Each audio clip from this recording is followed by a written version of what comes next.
তো অপুর সাথে সিরিয়াসলি অনেকদিন শুটিং হয়নি সিনেমার শুটিং এ আমি যখন গাড়ি থেকে নামলাম মেকআপ রুমে গেলাম আমার মেকআপ রুমে তখন আমাদের ছেলে পেলে বা সবাই এসে বললো যে আপুকে দেখলাম আপু তো চেনাই যায় না, অনেক শুকিয়ে গেছে, অনেক অন্যরকম হয়ে গেছে, এরকম আমি যখন দেখলাম আমি নিজেও খুব অবাক হলাম।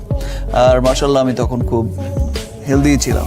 চট্টগ্রামের ডায়মন্ড হাউসের মেগা ইভেন্ট মঞ্চে আলো ছড়িয়ে প্রবেশ করলেন ঢালিউড কুইন অপু বিশ্বাস। পরনে গর্জিয়াস পোশাক আর হীরা জহরত সব মিলিয়ে অপুকে লাগছিল অপরূপ সুন্দরী।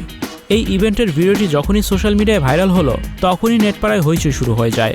তবে চমকটা সেখানে নয়, চমকটা হলো এই ভিডিও দেখে শাকিব খানের প্রতিক্রিয়া। অপুর এত বড় পরিবর্তন দেখে অবাক হয়েছে কিং খান নিজেও।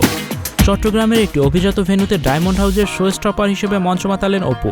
তার রাজকীয় হাঁটা আর আত্মবিশ্বাসী লুক দেখে উপস্থিত সবাই মুগ্ধ। দীর্ঘদিন পর অপুকে এতটা ফিট আর গ্ল্যামারাস লাগছে যে তার পুরনো ভক্তরা বলছেন এ যেন সেই সোনালি দিনের অপু বিশ্বাস। তার এই লুক নিমেষেই ভাইরাল হয়ে যায় সবখানে।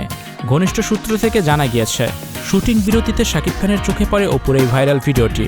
অপুর এত সুন্দর উপস্থিতি আর চমৎকার পরিবর্তন দেখে শাকিব খান নাকি বিস্ময় প্রকাশ করেছে। তিনি কাছের মানুষদের কাছে প্রশংসা করে বলেছেন অপু নিজেকে খুব সুন্দরভাবে গ্রুম করেছে। তার এই পরিবর্তন সত্যিই প্রশংসার দাবি রাখে।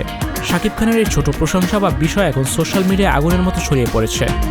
ভক্তরা মনে করছেন শাকিব খান হয়তো আবার নতুন করে অপুর প্রেমে পড়েছেন। অপুর এই রাজকীয় প্রত্যাবর্তন আর শাকিবের এই অবাক হওয়া সব মিলিয়ে ঢালিউড পাড়ায় নতুন এক সমীকরণ তৈরি হচ্ছে। তাহলে কি সামনে অপুর সঙ্গে আবারও জুটি বাঁধবে শাকিব খান? আবারও পুরনো জুটি ফিরে আসবে? তো ভিউয়ার্স, আপনাদের কি মনে হয়? আপনারা কি এই জুটিকে আবারও একসাথে দেখতে চান? আর অপুর এই নতুন লুক কি শাকিব অপু জুটিকে আবারও এই সিনেমায় নিয়ে আসবে? কমেন্ট করে জানান আপনার মতামত। ভিডিওটি ভালো লাগলে শেয়ার করুন এবং এমনই আরও ভিডিও পেতে যুক্ত থাকুন আমাদের সাথে। Icon focus 24 TV powered by 4D Fourth Dimension। আমাদের চ্যানেলটি সাবস্ক্রাইব করে আমাদের সাথে থাকুন।